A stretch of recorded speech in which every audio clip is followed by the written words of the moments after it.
6 अगस्त 1945 एक प्लेन चुपचाप हिरोशिमा के ऊपर से गुजरता है।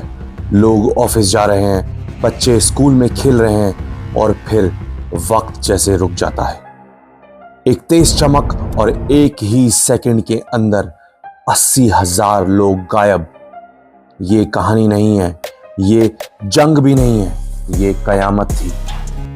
हेलो फ्रेंड्स, मैं सुभाष पाठक आपका दोस्त अपने इस चैनल सब कुछ यूट्यूब में आपका स्वागत करता हूं। सेकेंड वर्ल्ड वॉर के आखिरी दिनों में दुनिया ने एक ऐसे हत्यारे को देखा जो सिर्फ तबाही लाने के लिए बनाया गया था। हिरोशिमा और नागासाकी, दो जापानी शहर जिन पर गिराए गए दुनिया के पहले एटॉमिक बॉम्ब। पर ऐसा क्यों हुआ और इन शहरों पर क्या गुजरी, और आज भी क्यों दुनिया इन दो दिनों को भुला नहीं पाई? चलिए जानते हैं। 1945 तक जर्मनी ने सरेंडर कर दिया था, पर जापान अभी भी हार मानने को तैयार नहीं था। By Japan on Sunday, a state of war has existed between. America चाह रहा था कि ये जंग जल्दी से जल्दी खत्म हो जाए, अपने हजारों सोल्जर्स गवाए बिना, और तभी शुरू होता है द मैनहट्टन प्रोजेक्ट, एक सीक्रेट अमेरिकन मिशन जिसमें दुनिया के सबसे इंटेलिजेंट साइंटिस्ट ने मिलकर बनाया एक ऐसा बॉम्ब जो पूरे के पूरे शहरों को मिटा सकता था। 3 साल तक चुपचाप तैयारी, $2 बिलियन का खर्चा। अगर इन्फ्लेशन जोड़ दी जाए तो आज के जमाने के हजारों बिलियन डॉलर का खर्चा, पर एक ही मिशन, मास डिस्ट्रक्शन। 6 अगस्त 1945 सुबह के 8:15 एक B-29 बॉम्बर हिरोशिमा के ऊपर से गुजरता है। उसके अंदर है लिटिल बॉय। ये कोई छोटा बच्चा नहीं है, ये है दुनिया का सबसे पहला एटॉमिक बॉम्ब।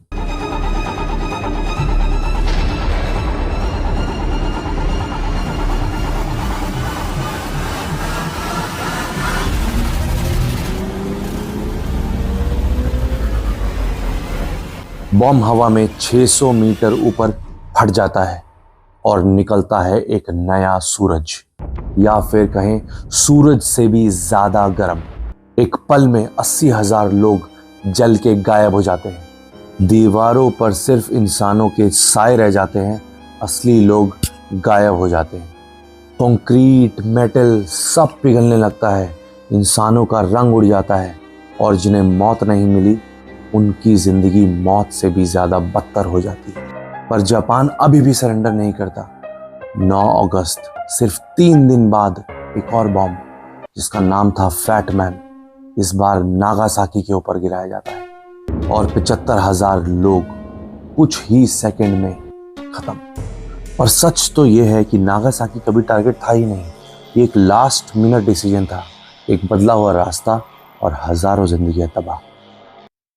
हर जगह तबाही का मंजर, स्कूल, हॉस्पिटल, मंदिर, मस्जिद, गिरजाघर सब ध्वस्त। 15 अगस्त 1945 जापान फाइनली सरेंडर करता है, पर हिरोशिमा और नागासाकी कभी भी संभल नहीं पाए। जो लोग इन शहरों में बच गए उनको नाम दिया गया हिबाकुशा। पर क्या वो सच में बच गए थे? उनके शरीर में जहर घुल चुका था। बच्चे, जो नए बच्चे बॉर्न हो रहे थे, वो डिफॉर्मेशन के साथ बॉर्न होने लगे, और हर साल कोई ना कोई कैंसर या पेन से मर जाता था। एक सर्वाइवर ने कहा, दोस्तों, मेरा शरीर मोमबत्ती की तरह पिघल रहा था, पर मां को जलते हुए देखना सबसे बड़ा दर्द था। आज भी दुनिया में इस बात पर डिबेट होती है कि अमेरिका ने क्या सही किया, क्या यह जरूरी स्टेप था वॉर को जल्दी खत्म करने के लिए, या फिर एक मानवता के खिलाफ अपराध। उस टाइम के अमेरिकन प्रेसिडेंट ट्रूमैन, उन्होंने कहा this was a necessary evil. But क्या इविल भी कभी नेसेसरी हो सकता है? क्या हजारों लाखों लोगों को मारना भी नेसेसरी हो सकता है किसी भी चीज के लिए? एक शहर नहीं, एक पूरी जनरेशन को उड़ा दिया गया और दुनिया को एंटर कराया न्यूक्लियर एज में। अब हर कोई न्यूक्लियर वेपन की तरफ भाग रहा है। अगर सोचिए,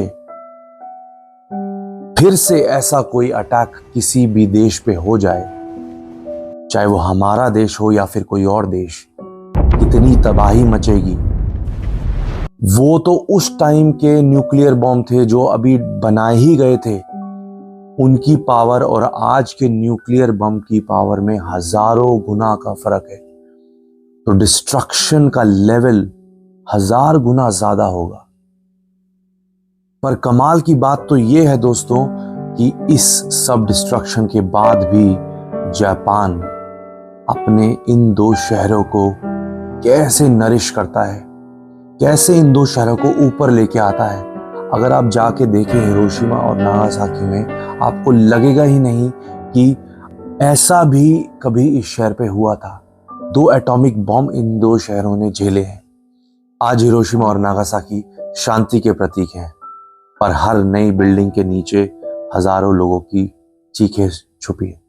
हर साल लोग पेपर के लैंटर्न जलाते हैं और नदी में छोड़ते हैं, जिस पे लिखा होता है मरने वालों का नाम और जीने वालों की दुआएं।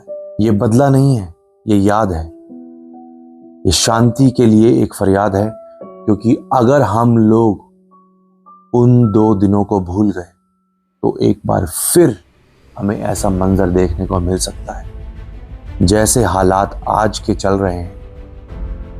हर जगह वॉर का मंजर है, हर जगह तबाही मच रही है, हर जगह लोगों की जिंदगियां उजड़ रही हैं। कितनी मौतें होती हैं तो अब तो उसकी गिनती भी नहीं होती।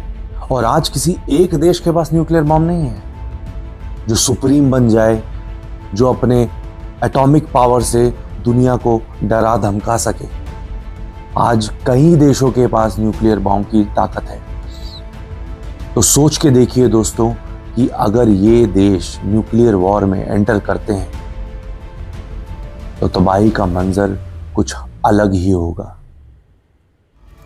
In this instant, Robert Oppenheimer recalls a passage from a sacred book of the Hindu.